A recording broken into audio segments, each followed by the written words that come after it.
Thank you very much. It is lovely to be here this evening. When the RSA team reached out, they approached me with an interesting question. And the question they asked me was, do you ever think about what you got completely wrong or what you completely missed when you first started thinking about these ideas? And I said, yes, this is something I think about a lot, but I don't often have the opportunity to talk about. So what I thought I would do is just share some thoughts. And a good place to start is, what exactly is the sharing economy? One of the things I never realized was how many ideas you could attach to an idea. And I now keep a diary of all the ideas and names that it is given. So the collaborative economy, the mesh economy, the network economy, the rental economy, the access economy, hipponomics. Someone the other day asked if it should be called cross-dressing capitalism.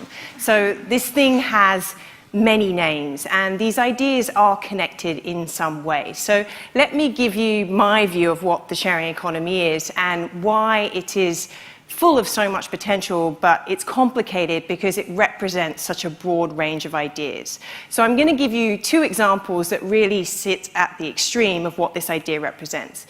The first, some of you, and I realize that Airbnb is sponsoring this event, so I apologize that I'm starting with Love Home Swap, their main competitor. But anyway, Love Home Swap is a different experience. I use Love Home Swap, and basically, if you have a home, especially if you're going on long stay, or a person like myself, I have two young kids who travel with me. We literally swap our homes. We've recently done this in Oxford. It is a magical experience. I didn't have to bring with a pram, a car seat, a bib, a mug. I swapped homes with a professor who happened to have two young grandchildren. And the interesting thing about home swapping is it does feel different from Airbnb because you create this really interesting social contract with the person that you're swapping with. So you go through many email exchanges over small and big things. So are you going to clear out all your wardrobes? Are you going to leave photos of you and your husband in the bedroom? Please remove them. All these things that are actually very important to making real, genuine sharing work. Now, what's happening on Love Home Swap, it represents one of the core principles that has got slightly lost around the sharing economy, and this is this idea of idling capacity. So idling capacity represents the untapped social, economic, and environmental value of underused assets. And these assets can literally be anything. They tend to fall into three categories. So you have physical stuff, so homes, cars, dresses, kids' toys, physical stuff. You then have labor assets, so people's time, skills, human potential. And then you have capital assets, so anything from crowdfunding to crowd equity, all the way through to peer-to-peer lending platforms. And what's happening is that we're taking this capacity and we're making it liquid through networks and marketplaces. And it's interesting because this slide started it all for me. I think I have presented this slide about 10,000 times, and I'm not exaggerating, but it is really important because it shows the two things that technology was doing 9 years ago, but wasn't doing particularly well, in that we could now create the efficiency to match supply and demand in different ways. But that technology could also create social profiles, reputation ratings, identity verification, for us to trust strangers in ways on a scale that have never been possible.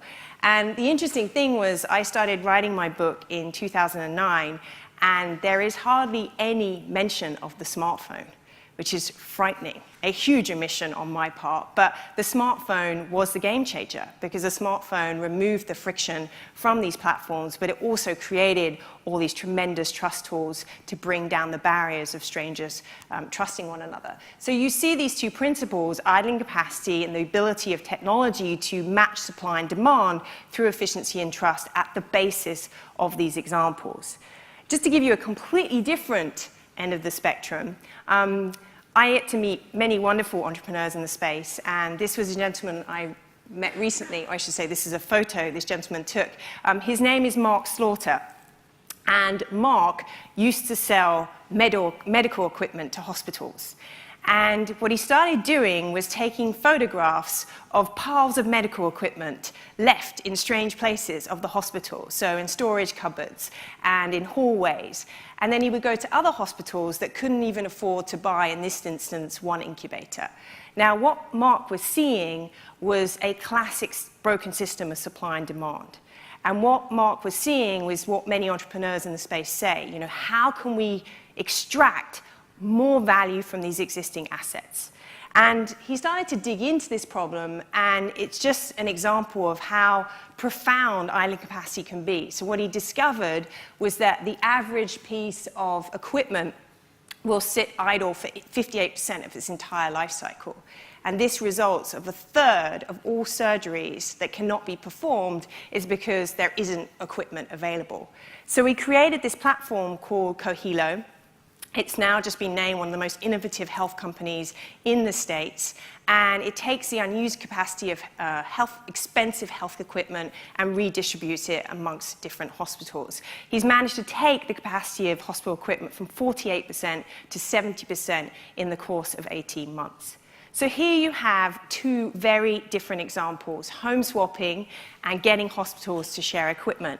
And they are both great examples of this thing that we call the sharing economy. I'd be interested where Matthew got that definition from, because it's not quite how I think of it. The way I think of it is that it is an economic system that unlocks the unused capacity of assets by matching needs and haves in ways that create greater efficiency and access.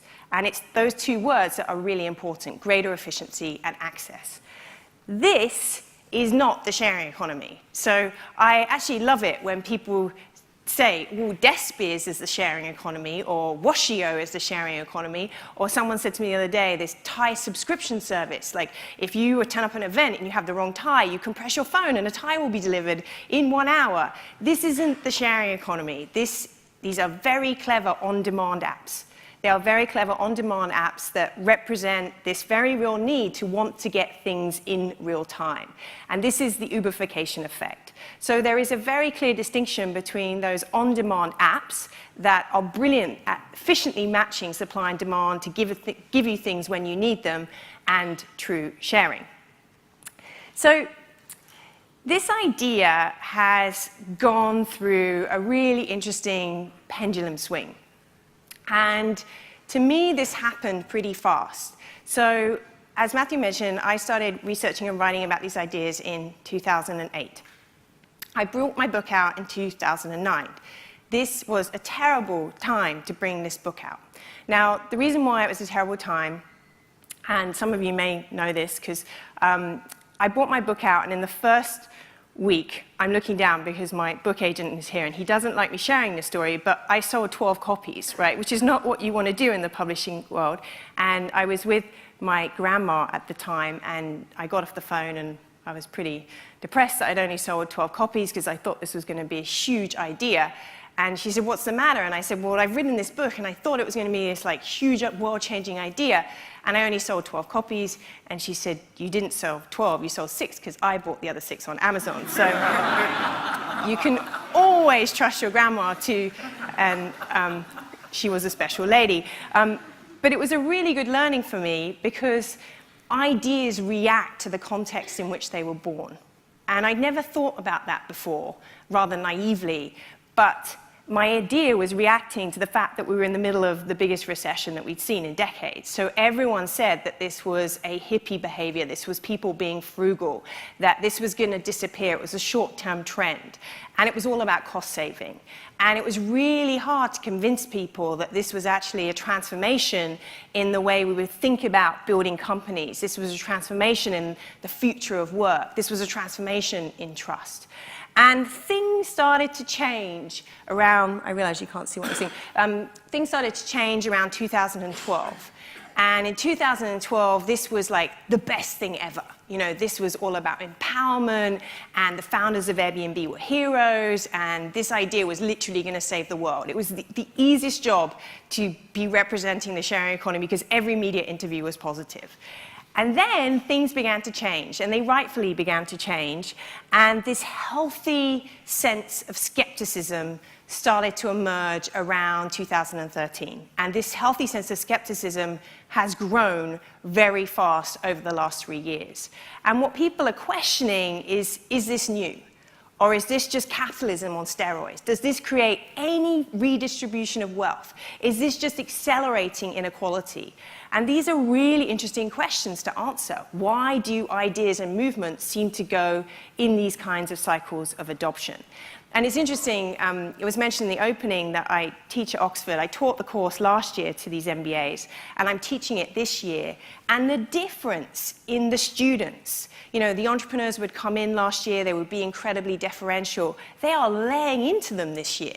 These aren't the good guys anymore. These are just, you know, profit-hungry capitalists, which I find really interesting. So I thought, before I dive into the conversation with Matthew, I would just raise two big topics that I think are really interesting and are what the sharing economy is starting to bring to a head. So the first is this whole issue around the future of work.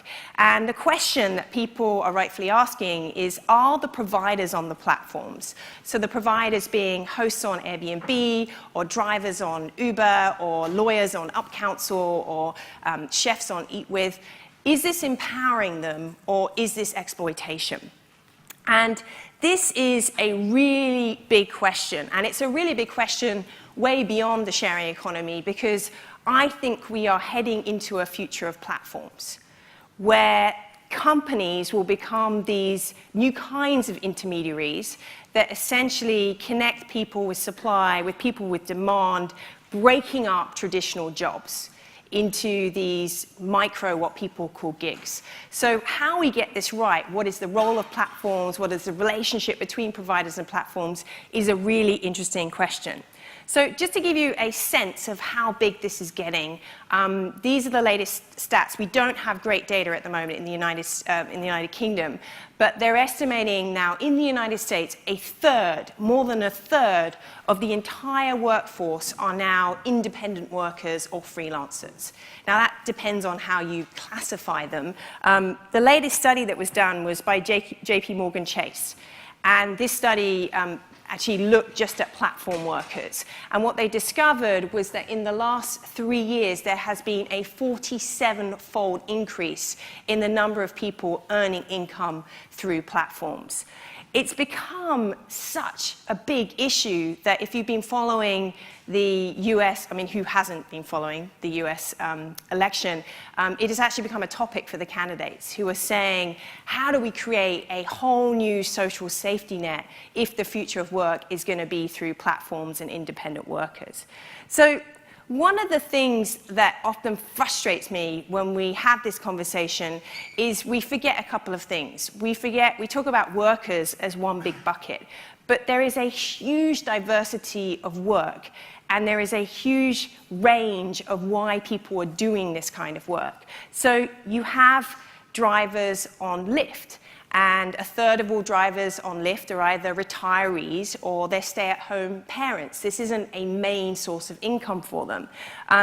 You have people on TaskRabbit. Who's used TaskRabbit? What have you used it for? Putting pictures up on your wall. And the lady here? Fixing a bike. Fixing a bike. Great. Anything unusual on TaskRabbit?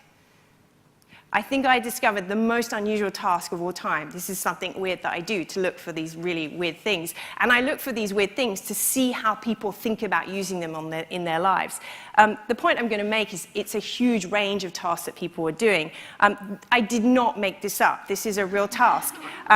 I'm going to have to read it to you in case you can't read it. And I actually called the guy because I had to know the story behind it, right? So to tell you the story, it was a guy and he bought a mattress and he had a really bad back. And he realized after he bought it, it was too hard. So he had to find someone to jump on his mattress to break the mattress in. And he thought, where in the world do I find someone? And he thought, TaskRabbit, of course, you think TaskRabbit. So as he says, you know, I've got this new mattress, it's really hard. I'd like someone to walk on it in relatively clean socks for 2 hours, maybe jump up and down a little. Jumping is optional, it's king, so your walking area will be 76 by 8 inches. I prefer someone with strong calves and some meat on their bones, beer included, and you can pet my cats if you need a quick break. Now, this is amazing, right? Because even I look at this and go, total weirdo, do not bid to run this task. 12 people bid to run this task on TaskRabbit. People want to jump on mattresses. So within one marketplace, how can you classify someone that is doing IT help and someone that is jumping on mattresses? And then the interesting thing is I was fortunate recently to spend some time with Clayton Christensen. As many of you know, he's like the doyen of disruptive innovation, and we spoke about how ideas often start in low-risk, low-value areas of your life, and then they move upstream. And this is exactly what's happening. So I'm married to a barrister. We often talk about how we would completely rip up the legal industry. And these platforms, they're very, very early, but they are lawyers saying, I have skills, I want to utilize my time differently, and maybe I don't want to belong to these big firms. So they're starting to sell their services directly. The piece that really flips them out is that they get rated. And they get rated not just on their performance, but things like billing efficiency. So if anyone's interacted with a lawyer, you'll know why this level of transparency is very new to the legal industry. So you have a range of different types of work, and then you have very different archetypes of workers. So I think of it in 3 categories. I think of them as professionals. So these are people that it's full-time work on these platforms. I think of it as flexers. So these are people who a full-time job, a 9-to-5 job at a fixed location is just not an option for them. People on the margins of employment, as I mentioned, retirees, stay-at-home mums and dads, people with disabilities. And then the most interesting category are moonlighters. And moonlighters are people with full-time jobs that are doing this work, often not just to make extra income, because they're looking for some kind of social connection. They talk about how they get something from doing this kind of work that they don't get from their traditional job.